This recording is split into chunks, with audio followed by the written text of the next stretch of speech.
If you're seeing the GOG Runtime error 557, don't worry. In this video, I'll walk you through a few simple fixes that can help get your GOG game installer working again. This error is usually related to permissions, file path issues, or not having enough free space on your drive, so we're going to go through each fix step by step in the fastest and safest way possible. And before we jump in, if this video helps you out, make sure to hit like and subscribe for more quick tech fixes like this.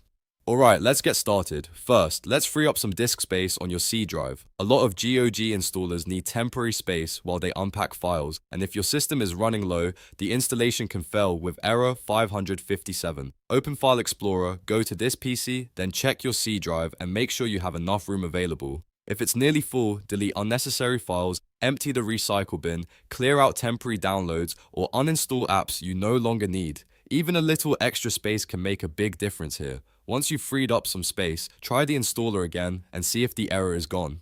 If not, the next thing to do is run the installer as an administrator. Right-click the game setup file or the GOG executable and choose Run as Administrator. This gives the installer the permissions it needs to write files properly and complete the setup without getting blocked by Windows security restrictions. If a normal launch was causing the error, this often fixes it right away.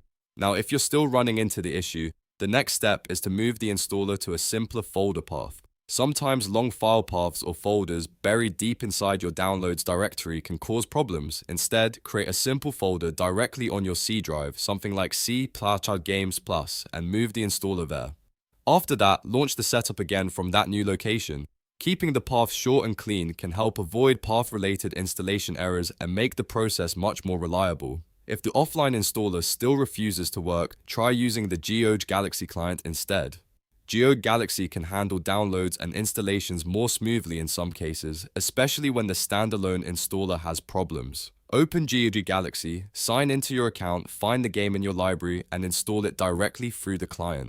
This can bypass issues that happen with the offline setup file and is often the easiest alternative when troubleshooting GOG errors. So to quickly recap, if you get the GOG runtime error 557, first free up disk space on your C drive, then run the installer as administrator, then move the setup files to a simple folder like C/games. And finally try installing through GOG Galaxy if needed. One of these fixes usually gets the installation working again. If this tutorial helped, please don't forget to like the video and subscribe to the channel for more gaming and PC repair guides. Thanks for watching, and I'll see you in the next one.